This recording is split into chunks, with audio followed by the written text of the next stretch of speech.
Hare Krishna, Hare Krishna, Krishna Krishna, Hare Hare, Hare Rama, Rama Rama, Hare Hare. Thank you to all for coming here. ఇక్కడికి వచ్చినందుకు మీ అందరికీ చాలా ధన్యవాదాలు. To hear Hari Katha. హరికథ వినడం కోసం వచ్చారు కదా, అందుకోసం. It is required that we hear Hari Katha. మరి మనం హరికథను వినాలి, ఇది అత్యంత ఆవశ్యకం. There are two kinds of Hari Katha. రెండు విధాలైనటువంటి హరికథలు ఉంటాయి. One is the word spoken by Hari, spoken by Krishna. ఒకటి హరి చెప్పినటువంటిది, అంటే కృష్ణుడు చెప్పినటువంటిది. And another is that which is spoken about Krishna. రెండవది కృష్ణుడి గురించి చెప్పబడినటువంటిది. Krishnasya Katha, Krishna Vishaya Katha. కృష్ణస్య కథ, కృష్ణ విషయ కథ. The words spoken by Krishna, among them most famous are those recorded by Bhagavan Vedyas in Srimad Bhagavad Gita. మరి కృష్ణుడు చెప్పినటువంటి బోధనల్లో అత్యంత ప్రముఖమైనటువంటివి భగవాన్ వ్యాసదేవుల వారు భగవద్గీతలో నమోదు చేయడం జరిగింది. But there are many other important instructions of his which are recorded elsewhere. అయితే కృష్ణుని యొక్క ఇంకా ముఖ్యమైనటువంటి బోధనలు వేరే చోట్ల కూడా నమోదు చేయబడ్డాయి. Gadadhar Krishna Prabhu from Poland just quoted one such verse spoken by Krishna. మరి కృష్ణుడు చెప్పినటువంటి ఒకానొక శ్లోకాన్ని ఇప్పుడే గదాధర కృష్ణ ప్రభు వారు ప్రస్తావన చేయడం జరిగింది.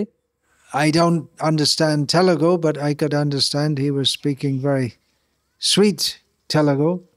నాకు తెలుగు రాదు, కానీ ఇతను చాలా మధురమైనటువంటి తెలుగు మాట్లాడుతున్నాడు కాబట్టి నాకు కొంత అర్థం అవుతుంది. And he quoted one verse quote spoken by Krishna.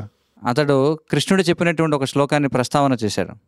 Labdva sudurlabhamidang bahusambhavante manusham ardhadam anityamapi hadhira turnam yatetanapated anumritya yava nisrayashaya vishaya kalu sarvata syat.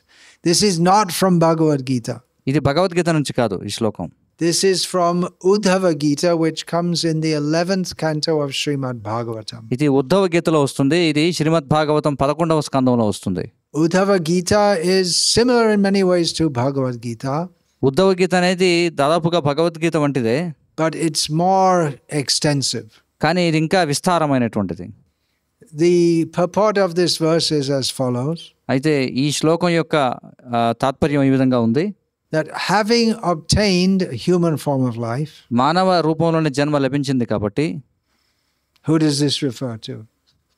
మరి ఇది ఎవరిని సూచిస్తుంది? You and me. మీకు నాకు సూచిస్తుంది. Anyone who has attained a human form of life. ఎవరైతే మానవ రూపంలోని జీవితాన్ని పొందారో వారిని సూచిస్తుంది. Which is attained after many births. మరి ఎన్నో జన్మల తర్వాత మనకి మానవ జన్మ లభిస్తుంది. How many mosquitoes are there in Bhimavaram? భీమవరంలో ఎన్ని దోమలు ఉన్నాయి? Many more mosquitoes than humans. మనుషుల కంటే ఎక్కువ సంఖ్యలో దోమలు ఉన్నాయి. How do you get born as a mosquito? మరి దోమగా ఎలా పుడతారు ఎవరైనా? It's very sinful karmic reaction. ఎందుకంటే దోమగా పుట్టడం అనేది చాలా తీవ్రమైనటువంటి పాప ఫలితం అన్నమాట. How many stalks of rice are in the fields here? మరి ఇక్కడ ఉన్నటువంటి పొలాల్లో ఎన్ని వరి కంకులు ఉన్నాయి తెలుసా మీకు ఏమన్నా? They're all living beings. ఆ మొక్కలన్నీ కూడా, వరి మొక్కలన్నీ కూడా జీవులే. Human life is very rare. మానవ జీవితం చాలా అరుదైనటువంటి. So Krishna says idang bahusambhavante, after many births we get human life. అనేక జన్మల పిదప మనకు ఈ మానవ జన్మ లభిస్తుంది. Manusha, and human life is very valuable. మరి మానవ జన్మ చాలా విలువైనది. Why is that? ఎందుకని? Because human life is the opportunity to hear Hari Katha. ఎందుకంటే మానవ జన్మ హరికథను శ్రవణం చేయడానికి లభించిన అవకాశం కాబట్టి. And get out of this vicious cycle of birth and death. మరి ఈ యొక్క జన్మ మృత్యు భయానకమైనటువంటి వలయం ఏదైతే ఉందో దాని నుంచి బయటపడడానికి ఇది చక్కటి అవకాశం. However, ఏమైనప్పటికీ human life is temporary. మానవ జన్మ తాత్కాలికమైనది. As is every birth. ప్రతి జన్మ తాత్కాలికమైనదే. I see sitting in front of me one lady with grey hair. ఇక్కడ మరి నా ముందు మెరిసినటువంటి జుట్టుతో కూర్చున్న ఒక ఆవిడని నేను చూస్తున్నాను. Maybe there's a photo of her when she was a little baby. మరి ఆమె చిన్న శిశువుగా ఉన్నప్పుడు ఆమెకి ఒక చిత్రపటం ఉండి ఉంటుంది. Do you have any such photo? మీ ఫోటోలు ఏమైనా ఉన్నాయా? అప్పుడు ఏమైనా అడుగుతున్నారు. No photo. లేవట ఫోటోలు. Then you must have been a very beautiful young girl. ఖచ్చితంగా యవ్వనంలో ఉన్నప్పుడు చాలా సుందరంగా ఉంటుంటారు. And then mother, ఆ తర్వాత తల్లి, and then grandmother, తర్వాత అమ్మమ్మ, and now like this. ఇప్పుడు ఈ విధంగా ఉన్నారు. And what is next? మరి తర్వాత ఏమిటి? She will get a good birth at least because she's coming to hear Harikatha. మరి ఆమె ఖచ్చితంగా చాలా ఉన్నతమైనటువంటి జన్మ లభిస్తుంది, ఎందుకంటే ఆమె హరికథను వినడానికి వచ్చింది కాబట్టి. That is true for all of you. మీ అందరికీ కూడా వర్తిస్తుంది నేను చెప్పేది. But the point is that life is just a flash. కానీ విషయం ఏమిటంటే జీవితం అనేది ఊరికే ఒక మెరుపు తీగ లాంటిది అంతే. We don't have much time. మనకి ఎక్కువ సమయం లేదు. Therefore, Krishna says in this verse, అందుచేతనే కృష్ణుడు ఈ శ్లోకంలో చెప్పు, Dhira, we should be dhira. మనం ధీరులమై ఉండాలని చెప్తున్నాడు. This is the same word he uses in the beginning, very near the beginning of his instructions in Bhagavad Gita. మరి భగవద్గీత యొక్క ఆరంభంలో ఆయన చేసినటువంటి బోధనల్లో కూడా ఈ మాట ఆయన వాడాడు, ధీర అనే పదం. They all know the meaning of the word dhira. మీ అందరికీ తెలుసు కదా ధీర అనే పదానికి అర్థం ఏమిటో. Dhira means very sober. ధీర అంటే చాలా వివేకవంతుడని అర్థం. Yeah, sober. It means calm, thoughtful. అంటే చాలా ఆలోచనాపరుడు. So near the beginning of Bhagavad Gita, Krishna teaches, Dehinosmin yatha dehe kaumarang yovanang jara tata dehantara pratir dhiras tatra namuhyati. Same instruction in a slightly different perspective. అదే ఉపదేశం వేరే దృక్పథంలో ఆయన చెబుతున్నాడు. That we are spiritual beings. మనం ఆధ్యాత్మికమైనటువంటి జీవులం. But we are now in a body. ఇప్పుడు మనం ఒక శరీరంలో ఉన్నాం. The body goes from young age. మరి ఈ శరీరం అనేది మరి బాల్యం నుంచి మారుతూ ఉంటుంది. To youth. బాల్యం నుండి యవ్వనానికి వస్తుంది. To old age. యవ్వనం నుండి వృద్ధాప్యానికి వస్తుంది. To death. తర్వాత మరణానికి వస్తుంది. And then we get another body. తర్వాత మళ్ళీ మనకి మరొక దేహం లభిస్తుంది. Dhiras tatra na mohyati. Someone who is very sober, thoughtful. They are not bewildered by all of this. మరి ఎవరైతే ధీరులైన వాళ్ళు, వివేకవంతులు ఎవరైతే ఉన్నారో, ఆలోచనాపరులు ఎవరైతే ఉన్నారో వారు దీని చేత కలత చెందరు.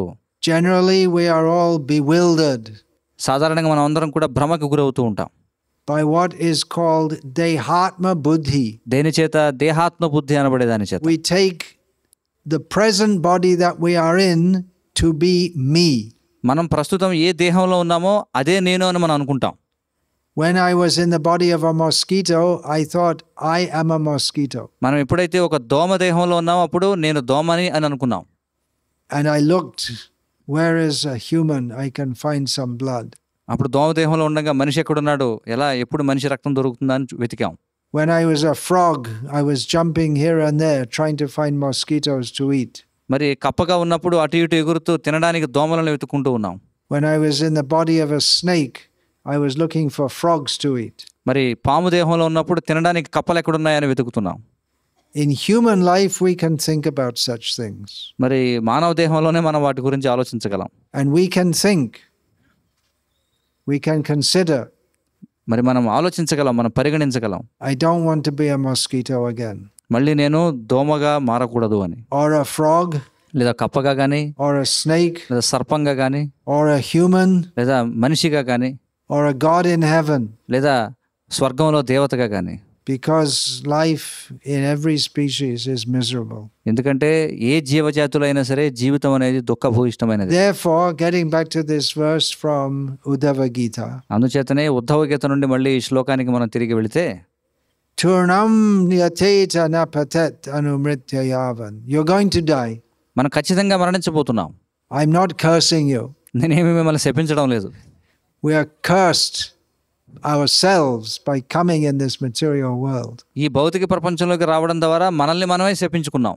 But we are going to die considering this. A thoughtful person thinks, before I die this time, I have to do whatever is required so I don't get another material body. మరి ఈ విషయాన్ని పరిగణించి, నేను మరణించబోతున్నాను అనేటువంటి విషయాన్ని పరిగణించి, నేను ఏది చేస్తే మళ్ళీ నేను ఈ దుఃఖభూయిష్టమైనటువంటి ఈ భౌతిక దేహాన్ని పొందకుండా ఉంటానో దాన్ని నేను చేయాలి అని ఆలోచించాలి. I should act for my ultimate benefit. నేను నా అంతిమమైనటువంటి ప్రయోజనం గురించి నేను పనిచేయాలి.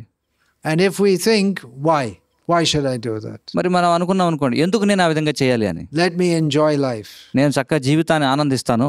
Now, thanks to YouTube, even in the villages of Andhra Pradesh, you can learn hip-hop dancing. ఎందుకంటే ఇప్పుడు యూట్యూబ్ పుణ్యమా అని ఈ ఆంధ్రదేశంలో ఉన్నటువంటి గ్రామాల్లో కూడా హిప్ హాప్ డ్యాన్స్ అనేది నేర్చుకోవచ్చు మీరు. Do you all know what hip-hop dancing is? మీకు హిప్ హాప్ డ్యాన్స్ అంటే ఏమిటో తెలుసా? I also don't know. I heard about it, but I didn't bother to check what it is. But apparently it's a huge fashion all over the world. నాకు కూడా అదేమిటో తెలియదు, కానీ నేను విన్నాను. ఎందుకంటే ఈ రోజుల్లో ప్రపంచవ్యాప్తంగా అదొక పెద్ద కొత్త సోక్ అని నేను విన్నాను. The point is that there are so many varieties of sense gratification. విషయం ఏమిటంటే అనేక రకాల ఇంద్రియ భోగాలు ఉన్నాయి. So we may think, why should I bother for sense? Why should I bother for self-realization when I can have sense gratification? మరి ఎవరైనా అనుకోవచ్చు, నాకు ఇంద్రియ భోగం చేసే అవకాశం ఉన్నప్పుడు ఆత్మసాక్షాత్కారం గురించి నేను ఎందుకు ఆలోచించాలి అని. Well, that's the whole problem. మరి అదే మొత్తం సమస్య అంతా కూడా. That's why we become a mosquito. అందుకే మనం దోమగా మారతాం. Because we want to enjoy this material world. ఎందుకంటే మనం ఈ భౌతిక ప్రపంచాన్ని భోగించాలనుకుంటాం. What bliss the mosquito gets from sucking your blood. మరి ఒక మనిషి యొక్క రక్తాన్ని తాగడం ద్వారా దోమకు వచ్చే ఆనందం ఏమిటి? What bliss the hog gets from eating the garbage. మరి చెత్తను భుజించడం వల్ల ఒక పందికి లభించే ఆనందం ఏమిటి చెప్పండి? But you are not meant for that. కానీ మనం ఆ పని చేయడం కోసం లేం. మనం You are by nature Satchit Anandamaya, eternal, full of bliss, full of knowledge. మన స్వభావరీత్యా సచ్చిదానందులం, అంటే నిత్యమైనటువంటి వాళ్ళం, జ్ఞానం కలిగినటువంటి వాళ్ళం, ఎప్పుడు ఆనందంగా ఉండాల్సిన వాళ్ళం. So in human life we should understand this. కాబట్టి మానవ జీవితంలో మనం ఈ విషయాన్ని అర్థం చేసుకోవాలి. We should hear Hari Katha. మనం హరికథను వినాలి. Hari Bhagavan will give us the knowledge that we need. మరి మనకు కావాల్సినటువంటి జ్ఞానాన్ని భగవానుడైనటువంటి Hari మనకిస్తాడు. For our best benefit in life, Nishchaya. మన యొక్క నిశ్రేయ దాని గురించి, మన శ్రేయస్సు కోసం.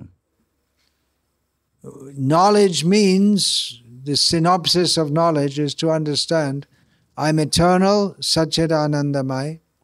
మరి జ్ఞానం యొక్క సారం ఏమిటి? నేను సచ్చిదానందమైనటువంటి వాడిని, నేను నిత్యమైన వాడిని. I'm not meant for suffering birth after birth. నేను ప్రతి జన్మలో కూడా దుఃఖాన్ని పొందడం కోసం ఉన్నవాడిని కాదు. And I am an eternal servant of Krishna.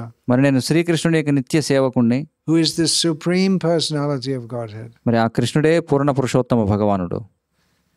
This center of the International Society for Krishna Consciousness in Bhimavaram మరి ఈ భీమవరంలో ఉన్నటువంటి అంతర్జాతీయ కృష్ణ చైతన్య సంఘం యొక్క కేంద్రం ఏదైతే ఉందో, is founded to give people a chance to associate with sadhus.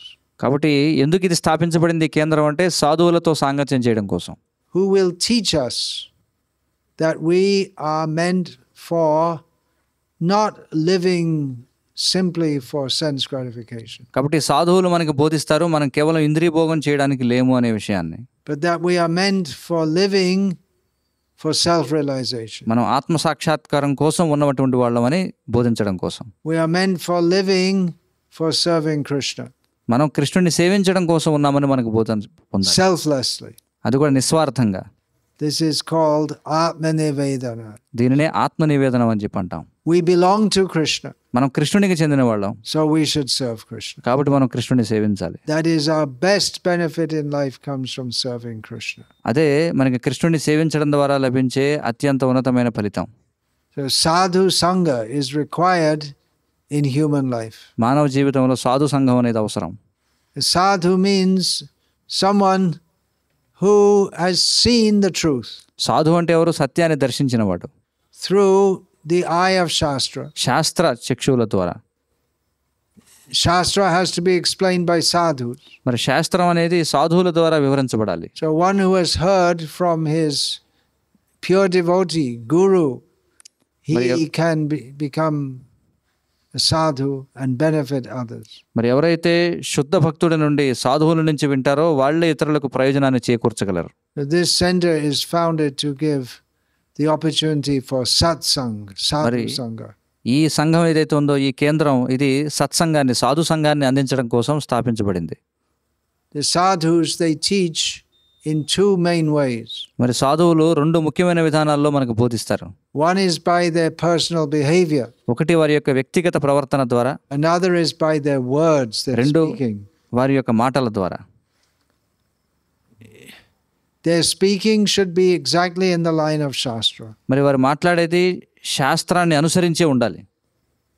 And their actions to be a sadhu should be without any personal desire. మరి వారి సాధువుగా వ్యవహరించడం అనేది ఏ విధమైనటువంటి స్వార్థం లేకుండా ఉండాలి. Still in this country there is respect for sadhus. ఇంకా ఈ దేశంలో సాధువుల పట్ల గౌరవం అనేది మిగిలి ఉంది. Unfortunately, many cheaters and rascals take the roles of sadhus. దురదృష్టవశాత్తు ఎంతోమంది మూర్ఖులు, ఎవరైతే దుష్టులైనటువంటి వాళ్ళు సాధువుల యొక్క పాత్రలను పోషిస్తున్నారు. And they cheat and exploit people. మరి వాళ్ళు ఏం చేస్తారు? జనాన్ని దోచుకుని వారిని మోసం చేస్తారు. They're pretending to be saintly, but they have some personal motive. వారు సాధువులాగా పై కనిపిస్తారు, కానీ వాళ్ళకి ఏదో స్వార్థపూరితమైనటువంటి కోరికలు ఉంటాయి. So we should be very careful. కాబట్టి మనం చాలా జాగ్రత్తగా ఉండాలి. What is the symptom of a sadhu? మరి సాధువు యొక్క లక్షణం ఏమిటి? Now we will have after this the drama of Chaitanya Mahaprabhu in the Telugu speaking country, Andhra country. ఈ ప్రవచనం ముగిసిన తర్వాత శ్రీ చైతన్య మహాప్రభు ఈ తెలుగు మాట్లాడేటువంటి ప్రాంతంలో, ఈ ఆంధ్రదేశంలో ఆయన చేసిన వ్యవహారాలను మనం చూస్తాం నాటక ప్రదర్శన ద్వారా. Chaitanya Mahaprabhu is Krishna himself. మరి చైతన్య మహాప్రభు స్వయంగా కృష్ణుడు. But he has come in the role of an ideal devotee. కానీ ఆయన ఒక ఆదర్శనీయమైనటువంటి భక్తునిగా ఆయన రావడం జరిగింది. So from his personality we can understand what is the ideal for a sadhu. మరి ఆయన యొక్క వ్యక్తిత్వం ద్వారా అసలు ఆదర్శనీయమైనటువంటి సాధువు అంటే ఏమిటో మనం అర్థం చేసుకోవచ్చు. In the very beginning of Chaitanya Charitamrita is discussed the need for sadhu sangha. మరి చైతన్య చరితామృతం యొక్క ఆరంభంలో సాధు సంఘం యొక్క ఆవశ్యకత గురించి మనకి వివరించబడింది. And the symptoms of sadhus are given. మరి అక్కడ సాధువుల యొక్క సంకేతాలు, లక్షణాలు ఏంటో చెప్పబడ్డాయి. There are many symptoms. ఎన్నో లక్షణాలు ఉన్నాయి. But in Chaitanya Charitamrita, the description of the sadhu is first of all given with a verse from Bhagavatam, again from 11th canto. కానీ మొట్టమొదట సాధు యొక్క లక్షణాలను గురించి వివరిస్తూ మొదటి శ్లోకం మళ్ళీ శ్రీమద్ భాగవతం 11వ స్కందం నుంచి ఒకటి ప్రస్తావన చేయబడింది సాధు లక్షణాల గురించి చెబుతూ. Tato du sangamutsrucha satsu sajjeta buddhiman santa evasya chindanti manovya sangam uktibihi. Someone who is intelligent, ఎవరైతే తెలివైనటువంటి వాళ్ళు ఉంటారో, this is spoken by Krishna. మళ్ళీ అక్కడి నుంచి మళ్ళీ Krishna says someone who is intelligent, he should consider the situation of this material world. కృష్ణుడు ఏమంటున్నాడంటే, ఎవరైతే తెలివైన వాళ్ళు ఉన్నారో వాళ్ళు ఈ భౌతిక ప్రపంచం యొక్క స్వభావం గురించి వాళ్ళు ఆలోచించాలి. That even if you go to the heavenly worlds, it's miserable. ఎందుకంటే స్వర్గలోకాలకి వెళ్ళినా సరే జీవితం దుఃఖంతో నిండి ఉంటుంది. Considering this, one should give up bad association. మరి దీనిని పరిగణించి వ్యక్తి చెడు సాంగత్యాన్ని విడిచిపెట్టాలి. Bad association means people who are interested in enjoying this material world. చెడు సాంగత్యం అంటే ఏమిటి? ఈ భౌతిక ప్రపంచాన్ని భోగించాలనుకునేటువంటి వారి యొక్క సాంగత్యాన్ని మనం విడిచిపెట్టాలి. And who try to encourage us to enjoy this material world. ఎందుకంటే వాళ్ళు ఈ భౌతిక ప్రపంచాన్ని భోగించమని మనల్ని ప్రోత్సహిస్తారు వాళ్ళు. We should instead associate with saintly people. దానికి బదులుగా మనం సాధువులతో సాంగత్యం చేయాలి. And what is the symptom of the saintly people? Krishna says in this verse. మరి సాధువుల యొక్క లక్షణాలు ఏమిటి? ఈ శ్లోకంలో కృష్ణుడు వివరిస్తున్నాడు. They will cut our material attachments. వాళ్ళు మన యొక్క భౌతికమైనటువంటి ఆసక్తులను ఖండించి వేస్తారు. By their unkind words. ఏ విధంగా? మనకి రుచించనటువంటి మాటల ద్వారా. Generally we think a sadhu is someone who gives us a good feeling. సాధారణంగా మనం ఏమనుకుంటాం? సాధువు అంటే మనకి మంచి భావనలను ఇచ్చేటువంటి వాడిని సాధువు అనుకుంటాం. But Krishna here says that a sadhu is one who cuts away all our material attachment. కానీ కృష్ణుడు ఇక్కడ ఏమంటున్నాడంటే, సాధువు అంటే మన భౌతిక ఆసక్తులన్నింటినీ ఖండించేవాడు సాధువు అని చెప్పి కృష్ణుడు అంటున్నాడు. If someone who is supposed to be a sadhu encourages us in our material life, then he is the biggest rascal. ఒకవేళ ఎవరైనా సాధువుగా చెప్పబడుతూ మన భౌతిక జీవితపు ఆసక్తులను పెంచేటువంటి వాడైతే వాడు మొదటి శ్రేణికి చెందినటువంటి మూర్ఖుడై ఉంటాడు అనమాట. Because he's taken the position of a saintly person, but he's doing just the opposite. ఎందుకంటే అతడు సాధు పురుషుని యొక్క స్థానాన్ని స్వీకరించి దానికి వ్యతిరేకమైనటువంటి పని చేస్తున్నాడు కాబట్టి. So it can be very difficult to come to a sadhu. కాబట్టి సాధువు దగ్గరికి రావడం అనేది చాలా కష్టతరం అవుతుంది అనమాట. Just like it may be difficult to go to the dentist. ఎలాగంటే ఒక దంత వైద్యుడి దగ్గరికి వెళ్ళడం ఎలా కష్టమో అలాగే ఇది కూడా సాధువు దగ్గరికి వెళ్ళడం. But still, when there is the tooth pain, you have to go to the dentist. కానీ మీకు పండుపోటు ఉంటే ఖచ్చితంగా దంత వైద్యుడి దగ్గరికి వెళ్ళాల్సిందే. The treatment is not pleasant. ఎందుకంటే ఆ చికిత్స అంత నచ్చేది కాదు మనకి. But the result is beneficial. కానీ ఫలితం మాత్రం చాలా ప్రయోజనకరమైనటువంటిది. So if the sadhus tell us that our attachments, material attachments, they're all binding us in this material world. మరి ఒక సాధువు చెప్పాడు అనుకోండి, మన భౌతిక ఆసక్తులు ఏవైతే ఉన్నాయో అవన్నీ కూడా మనల్ని భౌతిక ప్రపంచంలో బంధించి వేస్తాయని, We might not like to hear it. మనకి అది వినడం అంత నచ్చకపోవచ్చు. But the real sadhus must say it. కానీ నిజమైనటువంటి సాధువులు ఖచ్చితంగా అది చెప్పి తీరుతారు. But then the sadhu may think, well, if I speak like this, then no one will come. కానీ సాధువు అనుకున్నాడు అనుకోండి, నేను ఈ విధంగా మాట్లాడితే ఎవరు నా దగ్గరికి రారు వినడానికని, I won't be very popular. నాకు అంత పేరు ప్రఖ్యాతులు రావు అనుకుంటే, So let me just tell some stories and some jokes. కాబట్టి నేను కొన్ని ఏదో సరదాగా కొన్ని కబుర్లు చెప్తాను, లేకపోతే కొన్ని కథలు చెప్తాను అనుకుంటే, Then everyone will come and touch my feet. అప్పుడు అందరూ కూడా వచ్చి నా కాళ్ళు పట్టుకుంటారు అనుకుంటే, And I can build a big ashram. అప్పుడు నేను మంచి పెద్ద ఆశ్రమాన్ని నిర్మించుకోవచ్చు. And I'll become famous and popular. మరి నేను చాలా ప్రఖ్యాతి చెందుతాను, చాలా పేరు పొందుతాను అనుకుంటే, And everyone will respect me. అందరూ కూడా నన్ను గౌరవిస్తారని అనుకుంటే, This is cheating. ఇది మోసం అవుతుంది. We should speak the truth. Sadhu means he speaks sat, that which is true. సాధువు అంటే ఎవరు? సత్ అంటే సత్యమైన దాన్ని పలికేవాడే సాధువు. So we invite you to come to our dental clinic here. కాబట్టి ఇక్కడ మేము నిర్వహిస్తున్న దంత వైద్యశాలకి మీ అందరినీ కూడా ఆహ్వానిస్తున్నాం. We'll pull out your teeth. ఎందుకు? మీ పళ్ళు పీకడానికి. No, we're not going to start a dental clinic. There are plenty of them in Bhimavaram town. భీమవరంలో ఇప్పటికీ చాలా మంది దంత వైద్యులు ఉన్నారు. మేమేమి దంత వైద్యశాల ప్రారంభించబడం లేదు, కంగారు పడకండి. It's a metaphor. అంటే ఇది ఒక అలంకారికంగా చెప్పడం అన్నమాట. But we'll also give you nice prasadam కానీ మేము మీకు ప్రసాదం కూడా ఇస్తాం, and nice chanting and dancing. చక్కటి కీర్తన అలాగే నృత్యం కూడా ఇస్తాం. Because actually Krishna consciousness is very blissful. ఎందుకంటే వాస్తవంగా కృష్ణ చైతన్యం అనేది చాలా ఆనందదాయకమైనటువంటిది. But we should not have the half chicken philosophy. కానీ మనకి కోడి వెనుక భాగమే కావాలి, ముందు భాగం వద్దు అనే తత్వం మనకు కాదు. అది వద్దు మనకి. Life of Krishna consciousness is very blissful. ఎందుకంటే ఈ కృష్ణ చైతన్య విధానం అనేది చాలా ఆనందదాయకమైనటువంటిది. But at the same time we have to accept rules. కానీ అదే సమయంలో మనం కొన్ని నియమాలను స్వీకరించాల్సి ఉంటుంది. No meat eating. మాంసాహారం తినకూడదు. No tea or coffee. Tea కాఫీలు కూడా తాగకూడదు. You don't have to give up tea and coffee to come here. ఇక్కడికి రావడానికి మీరు టీ కాఫీలు వదలాల్సిన అవసరం లేదు. But if you are going to practice Krishna consciousness seriously, we have to give up all kinds of sense gratification. కానీ మీరు చాలా గంభీరంగా కృష్ణ చైతన్యాన్ని సాధన చేయాలనుకుంటే అన్ని విధములైనటువంటి ఇంద్రియ భోగాలను విడిచిపెట్టాల్సిందే. We don't say you have to do it immediately, but we say if you are going to be serious, which you should be, you should consider this. కానీ వెంటనే మీరు వాటిని వదలాలని మేము చెప్పడం లేదు. కానీ మీరు ఈ మార్గంలో చాలా గంభీరంగా స్వీకరించాలనుకుంటే ఖచ్చితంగా అవి చేసి తీరాల్సిందే, వదిలిపెట్టాల్సిందే. So one side it's very attractive and the other side we may think, oh, I don't like that. ఒక వైపున చాలా ఆకర్షణీయంగా ఉంటుంది, మరొక వైపు మీరు అనుకోవచ్చు, ఓ ఇదంతా నాకు వద్దులే అని చెప్పి. Yeah, this is called half chicken philosophy. దీన్నే అర్ధ కుక్కుట న్యాయం అంటారు. Do you know what is ardha kokoti nyay? అర్ధ కుక్కుట న్యాయం అంటే మీకు తెలుసా?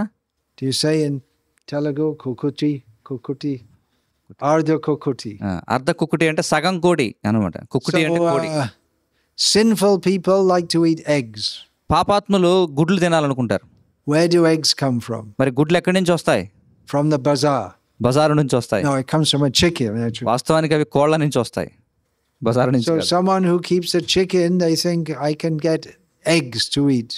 అయితే ఎవరైతే గుడ్లు తినాలనుకుంటారో వాళ్ళు అనుకోవచ్చు, కోళ్లు పెట్టుకుంటే చక్కగా గుడ్లు వస్తాయి కదా అని. But then I have to pay money to feed the chicken. కానీ అలానే కోడికి మేత పెట్టాలంటే నేను ఖర్చు పెట్టాల్సి వస్తుంది. So he thinks the back end of the chicken is good because I get an egg. కానీ అతడు ఏమనుకుంటాడంటే కోడి వెనక భాగం మంచిది ఎందుకంటే నాకు గుడ్లు లభిస్తాయి కాబట్టి. But the front end I have to pay money, so I don't like that. కానీ మొదటి భాగం మెడ భాగం ఏదైతే ఉందో అది చాలా ఖర్చుతో కూడుకున్న పని, నాకు ఇది నచ్చడం లేదు అనుకుంటాడు. So let me cut the chicken in half and only keep the back side. కాబట్టి వాడు అనుకుంటాడు కోడిని వెనకాల భాగం నేను కోసేసి అది ఉంచుకుంటాను, ముందు భాగం నేను వద్దనుకుంటాను అనుకుంటాడు. But you end up with no chicken and no eggs. కానీ మీకు ముందు భాగం లేకపోతే గుడ్లు ఎలా లభిస్తాయి? So this is an example. We don't recommend egg eating or killing chickens. కాబట్టి ఇక్కడ మరి మనం ఈ కార్యాల్లో పాల్గొనకూడదు, గుడ్లు తినడం లేకపోతే కోడిని. But there may be some difficulty. కానీ కొన్ని కష్టాలు ఉండొచ్చు. If you are to take it seriously. అంటే ఒకవేళ మీరు బాగా దీన్ని గంభీరంగా స్వీకరించాలనుకుంటే కొన్ని ఇబ్బందులు ఉండొచ్చు. And we really want you all to take Krishna consciousness very serious. కానీ మీరందరూ కూడా కృష్ణ చైతన్యాన్ని చాలా గంభీరంగా స్వీకరించాలని మేము కోరుకుంటున్నాం. Because you're all very pious people. ఎందుకంటే మీరందరూ కూడా పుణ్యాత్ములు. To come here. ఎందుకంటే ఇక్కడికి రావడం. And very patiently listen. చాలా సహనంతో వింటున్నారు. But you have to take it a step further. కానీ మీరు ఒక అడుగు ముందుకు వేయాలి. Try to understand. We won't live long. అర్థం చేసుకోవడానికి ప్రయత్నించండి. మనం ఎంతో కాలం జీవించబోవడం లేదు. We have to make the effort to become fully Krishna conscious. మనం పూర్తిగా కృష్ణ చైతన్యవంతులు అవడానికి మనం ప్రయత్నం చేయాలి, కృషి చేయాలి. So we're inviting you, come. కాబట్టి మీరందరిని ఆహ్వానిస్తున్నాం, దయచేసి ఇక్కడికి రండి. And hear. వినండి. Associate with these devotees. భక్తులతో సాంగత్యం చేయండి. These are very saintly people. ఎందుకంటే వీళ్ళందరూ కూడా సాధువులు. They could be so-called enjoying life in so many ways, but dedicated completely to the service of Krishna. మరి వాళ్ళు కావాలనుకుంటే ఎన్నో విధాలుగా ఇంద్రియభోగం చేసి ఉండొచ్చు, కానీ వాళ్ళు తమ జీవితాన్ని కృష్ణుడి కోసం అంకితం చేశారు. They're working very hard to build this facility here. మరి ఇక్కడ ఈ సౌకర్యాన్ని నిర్మించడం కోసం వాళ్ళు చాలా కష్టపడి పనిచేస్తున్నారు. Not for their benefit. వారి యొక్క ప్రయోజనార్థం కాదు. They're not attached. They can live anywhere. వాళ్ళు ఎక్కడైనా జీవించగలరు, వాళ్ళకేం ఆసక్తి లేదు. But they're making this facility so that you can come and hear. మరి ఈ సదుపాయాన్ని వాళ్ళు ఎందుకు ఏర్పాటు చేస్తున్నారంటే మీరు అందరూ వచ్చి వినగలుగుతారని. Join in chanting Hare Krishna. అలాగే ఈ హరే కృష్ణ కీర్తనలో పాల్గొంటారని. Learn the knowledge of Bhagavad Gita and Srimad Bhagavatam. Bhagavatam Bhagavad Gita యొక్క జ్ఞానాన్ని నేర్చుకుంటారని. There'll always be prasadam, Krishna prasadam. మరి ఎల్లప్పుడూ కృష్ణ ప్రసాదం అనేది ఉంటుంది. This is all for your benefit. ఇదంతా కూడా మీ ప్రయోజనం కోసమే. Because they care for you. ఎందుకంటే మీ బాగోగుల కోసం వారు ఆలోచిస్తున్నారు. Because they want you to be uplifted. ఎందుకంటే మీరు అందరూ ఉద్ధరింపబడాలని వాళ్ళు కోరుకుంటున్నారు. Because they are sadhus. ఎందుకంటే వాళ్ళు సాధువులు కాబట్టి. So please try to help. కాబట్టి దయచేసి సహాయం చేయడానికి మీరు ప్రయత్నం చేయండి. Many of you have given donations to help to erect this facility. మరి ఈ సదుపాయాన్ని నిర్మాణం చేయడానికి మీలో చాలా మంది విరాళాలను ఇవ్వడం జరిగింది. And we'll ask you for more also. ఇంకా ఎక్కువ విరాళం ఇవ్వమని మేము అడుగుతున్నాం కూడా మిమ్మల్ని. But it's not for our benefit. కానీ ఇది మా ప్రయోజనం కోసం కాదు. It's for your benefit. ఇది మీ ప్రయోజనం కోసం. So please come regularly. కాబట్టి మీరు క్రమం తప్పకుండా ఇక్కడికి రండి. Hear about Krishna from Bhagavad Gita and Srimad Bhagavatam. Bhagavad Gita మరియు శ్రీమద్ భాగవతం నుండి వినండి. Improve your life in the best possible way. మీ జీవితాలను వీలైనంత చక్కగా మీరు ఉద్ధరించుకోండి.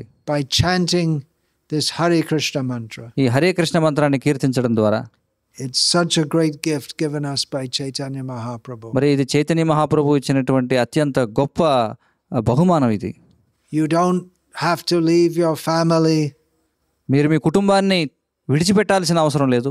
Of course, if you're older, past retirement age, then it's also good to leave and become more detached. ఒకవేళ మీరు వృద్ధులైతే మీ జీవితంలో ఎక్కువ భాగం ముగిసినట్లయితే మీరు అనాసక్తిని కలిగి ఉండడం మంచిది. But sitting at home, you can chant Hare Krishna. కానీ ఇంటి దగ్గర కూర్చొని మీరు Hare Krishna చెప్పించుకోవచ్చు.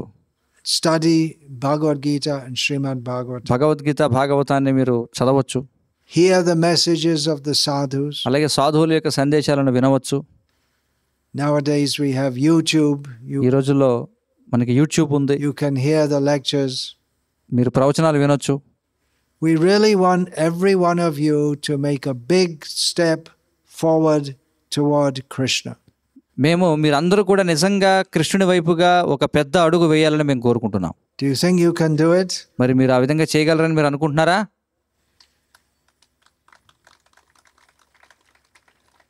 Many of you are doing it already. ఇప్పటికే మీలో చాలా మంది ఆ విధంగా చేస్తూ ఉన్నారు. We want you all to come forward more. మరి మీరందరూ ఇంకా ఇంకా ముందుకు రావాలని మేము కోరుకుంటున్నాం. We want you all to become completely absorbed in love of Krishna. మీరందరూ కూడా పూర్తిగా కృష్ణ ప్రేమలో మునిగిపోవాలని మేము కోరుకుంటున్నాం. There's nothing better you can do with your life. ఎందుకంటే ఇంతకంటే మీ జీవితంతో మీరు మెరుగ్గా చేయగలిగింది ఏం లేదు. This is the only meaning to life. జీవితానికి ఇదే ఏకైక విలువ, అర్థం. You've had many fathers and mothers and children in so many lives. మరి మీకు ఎన్నో జీవితాలు ఇప్పటికీ ఎంతో మంది తండ్రులు తల్లులు లభించారు. Now let us understand our eternal relationship with Krishna. మరి ఇప్పుడు మనం కృష్ణుడితో మనకున్నటువంటి నిత్యమైనటువంటి సంబంధాన్ని అర్థం చేసుకుందాం. Hare Krishna. హరే కృష్ణ. ఇప్పుడు ఎవరికైనా ఏమైనా ప్రశ్నలు, shall we take some questions? Yeah. ఎవరికైనా ఏమైనా ప్రశ్నలు అడగాలనుకుంటే మీకు కార్డ్లెస్ మైక్ వస్తుంది. నిలబడి మీరు ప్రశ్నించాలనుకుంటే ప్రశ్నించవచ్చు, లేదా చేయి ఎత్తినట్లయితే మీకు కార్డ్లెస్ మైక్ ఇస్తారు, మీరు ప్రశ్నలు వేయొచ్చు. హరే కృష్ణ మహారాజ్. ఇప్పుడు మనకి స్టూడెంట్స్ ఉన్నారు, అలాగే మనకి స్టూడెంట్స్ ఉంటారు, అలాగే తర్వాత మనకి ఏమైనా జాబ్ చేసుకునే వాళ్ళు కూడా ఉంటుంటారు కదా. సో వాళ్ళకి ఇంకా చాలా లైఫ్ ఉంటుంది యాక్చువల్గా వాళ్ళ భవిష్యత్తుకి ఎదగడం కోసం కూడా. సో యాజ్ ఆఫ్ నౌ వాళ్ళు ఎక్కువగా కృష్ణ ప్రేమని తీసుకోవడం కోసం వాళ్ళు ఈ తరంగా ఎక్కువ అడుగులు వేయాలా, లేకపోతే వాళ్ళ భవిష్యత్తుని చూసుకోవడం కోసం వాళ్ళు ఎక్కువగా వేయగలగాల? చెప్పండి ప్రభు. Hari Krishna. The question he's asking is, there are so many students and there are so many employees who have so much of life ahead. What kind of decision they have to make? Whether they have to make a decision by which they can go towards Krishna or settling, have a good career life. Which way they have to work now? What do you mean by a good career? మరి మంచి వృత్తి అంటే మీ అర్థం ఏమిటి? మీరేమనుకుంటున్నారు? What people call a good career, I don't see anything good in it.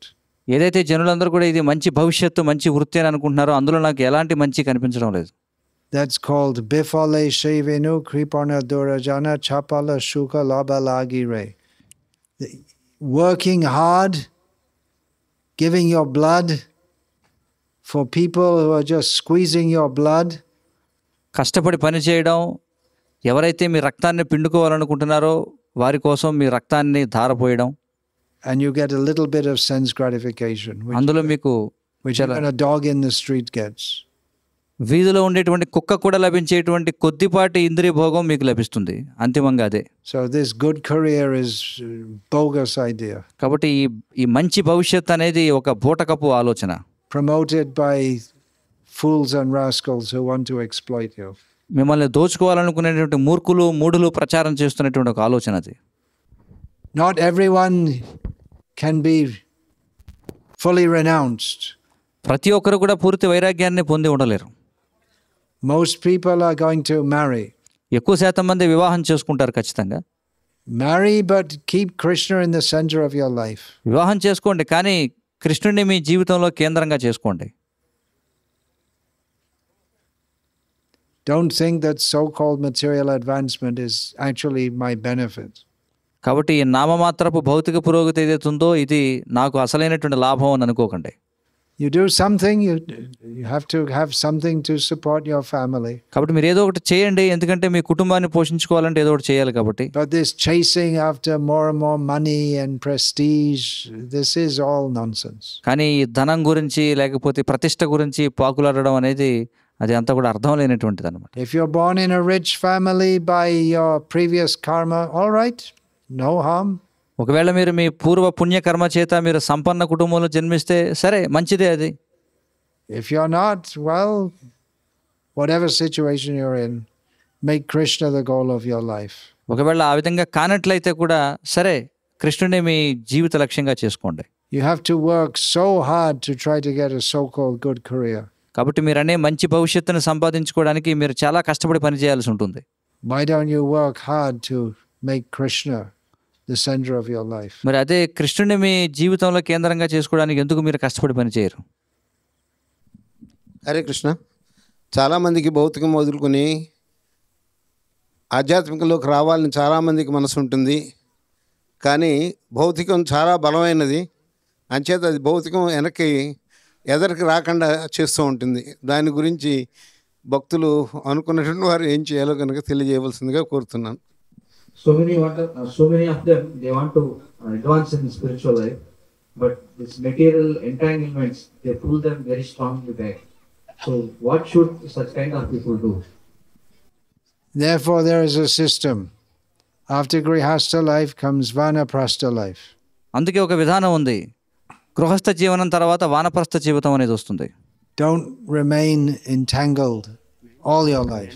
మీ జీవితం అంతా కూడా మీరు బంధనాల్లో ఉండిపోవద్దు. There should come a point where you make a radical change. కాబట్టి ఖచ్చితంగా మీ జీవితంలో ఒక పెను మార్పు చేసేటువంటి దశ ఒకటి రావాలి. When your children are grown up, ఎప్పుడైతే మీ పిల్లలు పెద్దవాళ్ళు అవుతారో, then you should, instead of going on and on and on, working, అప్పుడు మీరు ఇంకా change your life and concentrate on the spiritual. మీరు ఇంకా పని చేయడంపై దృష్టి పెట్టకుండా కృష్ణ చైతన్యాన్ని స్వీకరించడానికి మీ జీవితాన్ని మార్చుకోవాలి.